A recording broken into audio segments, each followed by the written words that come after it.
today we're going to show you how to fix color missing issues. First, click Clean in Better Printer to wash the printer.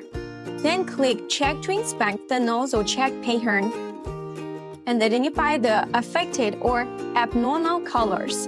Next, open the Better Printer software. Under System Set, enter the password 666888. Then go to Clean CFG.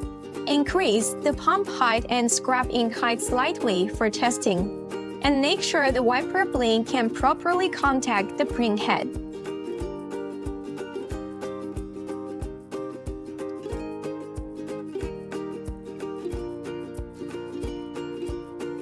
In the rinse software, try switching the curve setting to one of the other 3 options before printing.